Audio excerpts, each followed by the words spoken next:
1,00,000 మంది శివభక్తులతో కలిసి మహారుద్రాక్ష పూజలో పాల్గొనండి. వెంటనే కాల్ చేసి మీ పేరును నమోదు చేసుకోండి.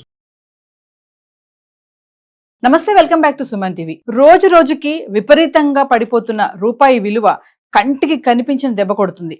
మరి రూపాయి విలువ బలహీన పడుతున్న కొద్దీ దిగుమతి అయ్యే సరుకుల ధరలు భారీగా పెరుగుతుండగా ఎగుమతి అయ్యే సరుకులు చౌకగా మారుతున్నాయి.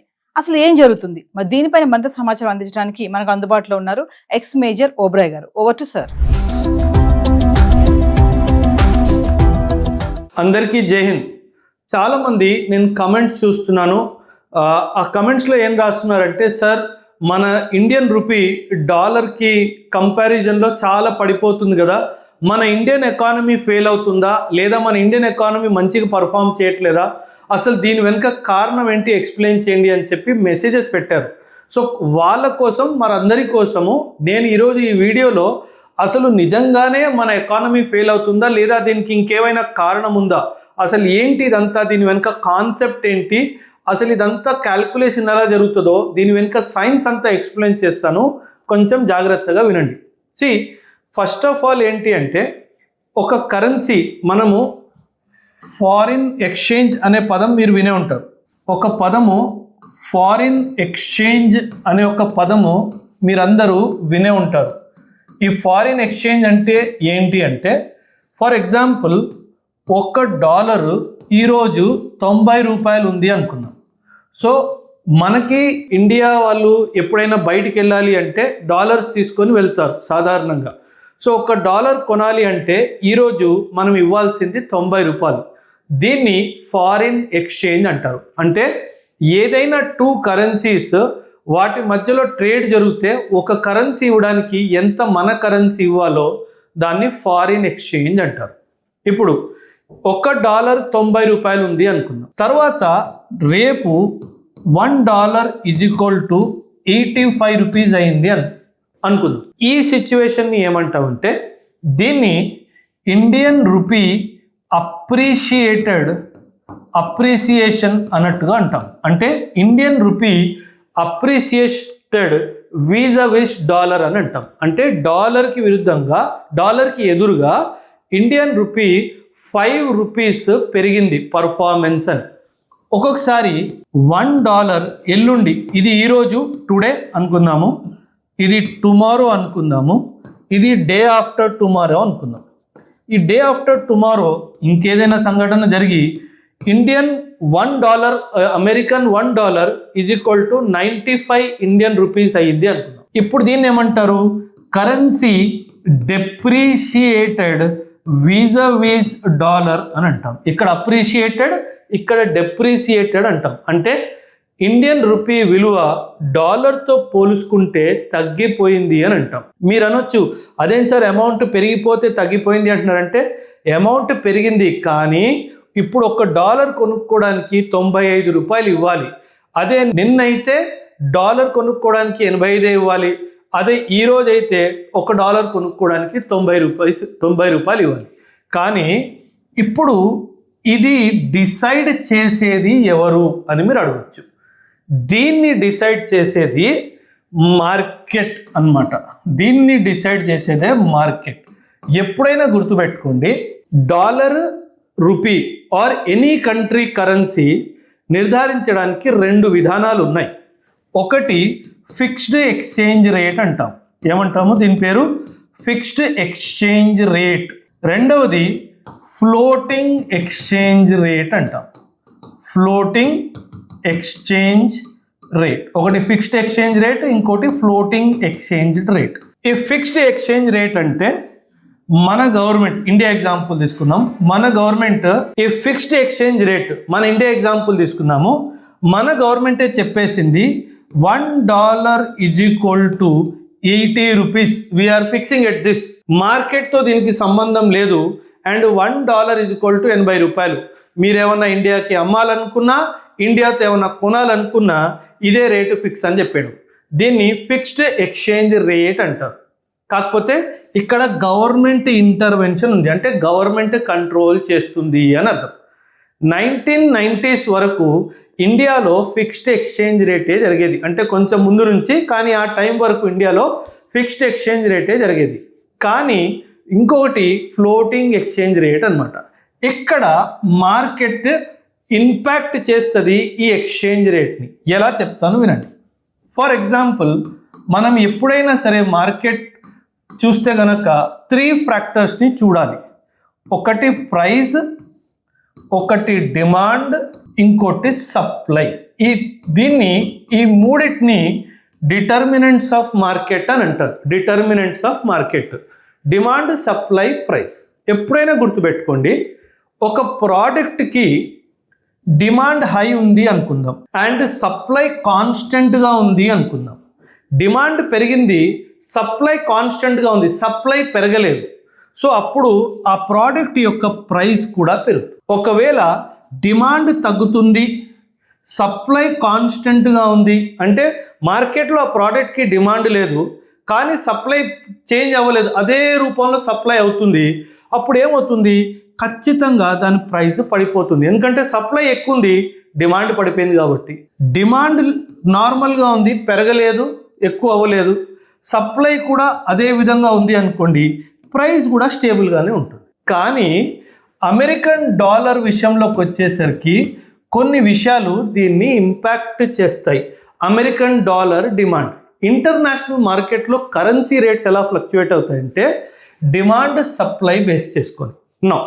ఇప్పుడు అమెరికన్ డాలర్ ప్రపంచం అందరికీ కావాలి. ఇక్కడే చిక్కుంది. అమెరికా ఇక్కడే గేమ్ ఆడింది, వరల్డ్ మొత్తంతో గేమ్ ఆడేసింది. వరల్డ్లో, ప్రపంచంలో డాలర్ అందరికీ అవసరం ఉంది. ఎందుకు అవసరం ఉంది? ఎందుకంటే వరల్డ్లో ఇంటర్నేషనల్ బిజినెస్ మొత్తము దాదాపు డాలర్తోనే నడుస్తుంది. ఇప్పుడు ఒక కమాడిటీ ఈ డాలర్ అందరికీ కావాలి అన్నప్పుడు ఖచ్చితంగా ఇంటర్నేషనల్ బిజినెస్ వరల్డ్లో పెరుగుతుంది కాబట్టి ఈ డాలర్ యొక్క డిమాండ్ ఖచ్చితంగా పెరుగుతుంది. అండ్ అమెరికా తెలివిగా ఏం చేస్తుందంటే డిమాండ్ పెరుగుతున్నా సరే సప్లైని కంట్రోల్ చేయడానికి ప్రయత్నిస్తుంది. సప్లైని కంట్రోల్ చేసింది, డిమాండ్ మాత్రం పెరుగుతూ ఉంది. అప్పుడు డాలర్ విలువ ఏమవుతుంది? డాలర్ విలువ పెరుగుతుంది. నేను చెప్పేగా ఇంటర్నేషనల్ బిజినెస్ అంతా పెరుగుతుంది కాబట్టి డిమాండ్ ఆఫ్ ది డాలర్ కూడా పెరుగుతుంది. ఎందుకంటే ఇంటర్నేషనల్ బిజినెస్ అంతా డాలర్తోనే నడుస్తుంది. ఈ ఇంటర్నేషనల్ బిజినెస్ కూడా పక్కన పెడదాం. ఒక పదం ఉంది, దీన్ని పెట్రో డాలర్ అంటారు. పెట్రో డాలర్ అంటే విశ్వవ్యాప్తంగా వరల్డ్ మొత్తంలో ఏ దేశమైనా ఎక్కడి నుంచైనా ఆయిల్ కొనుక్కోవాలి అంటే, ఆయిల్ అంటే ఇక్కడ పెట్రోలు, డీజిల్, ఇదంతా ఆయిల్ అంటారు, దీన్ని క్రూడ్ ఆయిల్ అంటారు. పెట్రోలు, డీజిల్ ఏ దేశమైనా వరల్డ్లో ఎవరి నుంచైనా ఆయిల్ కానీ పెట్రోల్, డీజిల్ కొనుక్కోవాలంటే అది ఖచ్చితంగా డాలర్లోనే డీలింగ్ జరగాలి. దాన్నే పెట్రో డాలర్ అంటారు. మనందరికీ తెలుసు ఆయిల్ ప్రతి ఒక్క ఎకానమీకి ఇంపార్టెంట్ అండ్ ప్రతి ఒక్క ఎకానమీ వరల్డ్లో గ్రో అవుతానే ఉంది. అంటే ఏంటి, వాళ్ళ ఆయిల్ ఇన్పుట్స్, వాళ్ళ ఆయిల్ ఇంపోర్ట్స్ పెరుగుతానే ఉన్నాయి. అంటే వాళ్ళ డాలర్ రిక్వైర్మెంట్ పెరుగుతానే ఉంది. అంటే వాళ్ళ డాలర్ డిమాండ్ పెరుగుతానే ఉంది.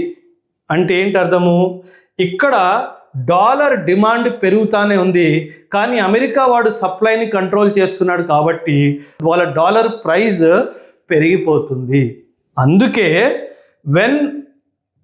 ఎప్పుడైతే ఇది జరుగుతుందో నా రూపీ బాగా పర్ఫామ్ చేయట్లేదు కాదు, వీడు కంట్రోల్ చేస్తుండడం వలన వీడి డిమాండ్ పెరిగిపోతుంది అండ్ వీడి డిమాండ్తో పాటు వీడి ప్రైస్ కూడా పెరిగిపోతుంది. అందుకే it is not that Indian rupee is not performing, it is that the demand for the dollar is increasing. అందుకే the price of rupee is falling. నా ఎకానమీ వీకేం కాదు, one of the strongest economies in the world today, proudly చెప్తాను. And one of the most stabled economies in the world. America వాడు 50% tariff విధించిన తర్వాత ఏ economy కూడా తన కాళ్ళ మీద నిల్చోలేదు. కానీ మనం ఫరక్ పడదు అని చెప్పేసి ధైర్యంగా వాడిని అడుక్కోకుండా ధైర్యంగా దాన్ని కూడా ఫేస్ చేసాము. ప్రపంచంలో మొట్టమొదటి ఎకానమీ మన ఇండియాది. ఎందుకంటే మనం మార్కెట్లో అంత స్ట్రెంగ్త్ ఉంది కాబట్టి. ఇప్పుడు మనం ఏమంటున్నాము, అమెరికన్ డాలర్కి డిమాండ్ ఎక్కువ ఉంది కాబట్టి వాడు సప్లైని కంట్రోల్ చేస్తున్నాడు కదా, అందుకే వాడు ప్రైస్ పెరిగిపోతుంది అన్నాం. ఇప్పుడు ఆర్బీఐ ఏం చేస్తుందంటే చాలా తెలివిగా, ఎందుకంటే వీడు సప్లైని కంట్రోల్ చేస్తున్నాడు. మన ఆర్బీఐ దగ్గర ఫారిన్ ఎక్స్చేంజ్ రిజర్వ్స్ ఉంటాయి, మనందరికీ తెలుసు. దాదాపు $700 బిలియన్ ఫారిన్ ఎక్స్చేంజ్ రిజర్వ్స్ ఉంది. అప్పుడు ఆర్బీఐ ఏం చేస్తుంది, ఆ రిజర్వ్స్ నుంచి కొన్ని డాలర్లు తీసి ఇంటర్నేషనల్ మార్కెట్లో డంప్ చేస్తుంది. ఈ ప్రాసెస్ని మార్కెట్ ఇంటర్వెన్షన్ అంటారు. ఈ ప్రాసెస్ని ఏమంటారు, మార్కెట్ ఇంటర్వెన్షన్. సో ఇప్పుడు ఏమవుతుంది, సప్లై పెరుగుతుంది. ఎవరు సప్లై, డాలర్ సప్లై పెరుగుతుంది. ఎందుకంటే ఆర్బీఐ ఏం చేసింది, తన దగ్గర ఉన్న డాలర్స్ని తీసుకెళ్ళి ఇంటర్నేషనల్ మార్కెట్లో డంప్ చేస్తుంది. ఇప్పుడు సప్లై పెరిగింది, డిమాండ్ కూడా పెరిగింది, దానికి తగ్గట్టుగా సప్లై కూడా పెరిగితే అప్పుడు ప్రైస్ ఏమవుతుంది, ప్రైస్ ఈక్విలిబ్రియంకి చేరుకుంటుంది. సో దీన్ని ఆర్బీఐ చేసే పనిని మార్కెట్ ఇంటర్వెన్షన్ అంటారు. సో మీరు న్యూస్లో వింటారు, RBI dumped $17 billion in the market, RBI dumped $10 billion in the market. అదంతా దేనికి, మార్కెట్ ఇంటర్వెన్షన్ చేస్తారు. దేనికి, ప్రైస్ని ఈక్విలిబ్రియం చేయడానికి. సో ఖచ్చితంగా డాలర్ విలువ పెరిగింది అంటే, నా ప్రైస్కి విరుద్ధంగా డాలర్ విలువ పెరిగింది అంటే నా కరెన్సీ బాగా చేయట్లేదని కాదు, వీళ్ళు కావాలని చెప్పి దీన్ని ఆర్టిఫిషియల్ ఇన్ఫ్లేషన్ అంటారు. ఇన్ఫ్లేషన్ కాదు, ఆర్టిఫిషియల్ ఇన్ఫ్లేటింగ్ అని అంటారు దీన్ని. సో వీళ్ళు కావాలని ఆర్టిఫిషియల్గా దీన్ని ఇన్ఫ్లేట్ చేస్తారు. ఒక కరెన్సీ యొక్క విలువ చాలా ఫ్యాక్టర్స్ మీద డిపెండ్ అయి ఉంటుంది. కరెన్సీ యొక్క విలువ వచ్చేసి చాలా ఫ్యాక్టర్స్ మీద డిపెండ్ అయి ఉంటుంది. అందులో ముఖ్యంగా మన జీడిపి ఏంటి, అండ్ మన గ్రోత్ రేట్ ఏంటి, అండ్ ఇంకో విషయం ఏంటంటే ఫెడరల్ రిజర్వ్, అమెరికా యొక్క సెంట్రల్ బ్యాంక్ అన్నమాట. వీళ్ళు కూడా చాలాసార్లు మార్కెట్లో డబ్బులు తీసుకోవడము ఇవ్వడం చేస్తూ ఉంటారు. వీళ్ళు ఇంట్రెస్ట్ రేట్ని కూడా మ్యానిపులేట్ చేస్తారు. ఇంట్రెస్ట్ రేట్, వీళ్ళు ఇచ్చే ఇంట్రెస్ట్ని మ్యానిపులేట్ చేస్తారు. వీళ్ళు ఇంట్రెస్ట్ రేట్ పెంచారు అనుకుందాం, అప్పుడు ఏమవుతుందంటే ప్రపంచం మొత్తం నుంచి మనీ విత్డ్రా చేసి వీళ్ళు వెళ్ళి ఫెడరల్ రిజర్వ్లో ఇన్వెస్ట్మెంట్ చేస్తారు. For example, American federal reserve ఏం చెప్పింది, నేను ఇంట్రెస్ట్ రేట్స్ పెంచుతున్నాను అంటే మీరు నా దగ్గర ఇన్వెస్ట్ చేస్తే మీకు ఎక్కువ ఇంట్రెస్ట్ వస్తుంది అని చెప్తారు. ఎందుకంటే American economy is very trusted economy కాబట్టి అప్పుడు ఏం జరుగుతుందంటే మన ఇండియా లాంటి దేశాల నుంచి ఎవరైతే మన దేశంలో ఇన్వెస్ట్మెంట్ చేశారో వాళ్ళు డబ్బులు మన దేశం నుంచి తీసుకొని అమెరికాలో ఇన్వెస్ట్ చేయడం మొదలు పెడతారు. ఎందుకంటే American economy is more trust worthy than Indian economy కాబట్టి. ఎందుకంటే ఇక్కడ డబ్బులు వచ్చే అవకాశం చాలా ఎక్కువ ఉంది కాబట్టి. అందుకే వీళ్ళు ఏం చేస్తారు, ఇన్వెస్ట్మెంట్ ఇండియా నుంచి తీసుకెళ్ళి అమెరికాలో పెడతారు. దీన్నే టెక్నికల్గా క్యాపిటల్ అవుట్ఫ్లో అంటారు. దీన్ని ఏమంటారు, క్యాపిటల్ అవుట్ఫ్లో. అండ్ అతి ముఖ్యమైన కారణము ఫ్లక్చువేషన్కి ఫ్యాక్టరు ఈ ఫెడరల్ రిజర్వ్ వాడు నిర్ధారించిన ఫెడరల్ రిజర్వ్ రేట్ ఫ్లక్చువేషన్ అనమాట. రీసెంట్గా ఒక న్యూస్ ఏమొచ్చింది అంటే federal reserve is going to increase the interest rate అని వచ్చింది. అందుకే ఇది ఇంక్రీజ్ చేసే అవకాశం కూడా ఉంది. అందుకే మన కరెన్సీ రేట్ కూడా ఫ్లక్చువేట్ అవుతుంది. సో భయపడాల్సిన అవసరం లేదు, ఇది టెంపరరీ సైన్ మాత్రమే, మళ్ళీ వెనక్కి తిరిగి వస్తుంది. కానీ ఇంకొక విషయం ఏంటంటే, దో ఇది చాలా పెద్ద డైమెన్షన్, కానీ 2 minutesలో చెప్తాను, జాగ్రత్తగా వినండి. ఎప్పుడైనా సరే $1 ఈజ్ ఈక్వల్ టు 90 రూపీస్ ఒకటి, $1 ఈజ్ ఈక్వల్ టు 80 రూపీస్ ఒకటి అనుకో. $1 ఈజ్ ఈక్వల్ టు 90 రూపీస్ ఉన్నప్పుడు మన ఎక్స్పోర్ట్స్కి ఇది మంచి విషయము. కానీ తగ్గినప్పుడు మన ఇంపోర్ట్స్కి ఇది మంచి విషయము. ఇక్కడ ఎందుకు ఎక్స్పోర్ట్స్కి మంచి విషయం అంటే, ఫర్ ఎగ్జాంపుల్ మనం ఇండియా నుంచి మ్యాంగోస్ అమెరికాకి ఎక్స్పోర్ట్ చేస్తున్నాము అనుకుందాం. ముందు ఎంత ఉండేది ప్రైస్, 80 రూపీస్, ఇప్పుడు ఎంత అయింది, 90 అయింది. అంటే ఏంటి, అమెరికా నుంచి వచ్చిన ఒక ఎక్స్పోర్టరు మన ఇండియా నుంచి తీసుకెళ్ళాలి అని చెప్పి వచ్చిన ఆయన $1 సబ్మిట్ చేస్తే ఆయనకి 90 రూపాయలు దొరుకుతాయి. అంటే 10 రూపాయలు ఎక్కువ దొరుకుతాయి. సో ఈ 10 రూపాయలు ఎక్కువ దొరికినందువల్ల ఆ మనిషి ఎక్కువ మ్యాంగోస్ ఇండియా నుంచి తీసుకోగలుగుతాడు. అందుకే ఇలా మన కరెన్సీ అమెరికన్ డాలర్కి ఎదురుగా పడిపోయినప్పుడు మన ఎక్స్పోర్ట్స్కి మంచిది. అండ్ అదేవిధంగా ఇది తగ్గిపోయినప్పుడు మన ఇంపోర్ట్స్కి మంచిది. ఎందుకంటే మనం ఆయిల్ బయట నుంచి కొన్నప్పుడు 80 రూపాయలు ఇస్తే మనకు $1 ఇస్తారు. అది పడిపోయింది అనుకోండి, అప్పుడు మనం 90 రూపాయలు ఇవ్వాల్సి వస్తుంది. అందుకే కరెన్సీ విలువ తగ్గినప్పుడు, అంటే ఇన్ కంపారిజన్ టు డాలర్ తగ్గినప్పుడు ఇంపోర్ట్స్కి మంచిది, అండ్ అది పెరిగినప్పుడు మన ఎక్స్పోర్ట్స్కి మంచిది.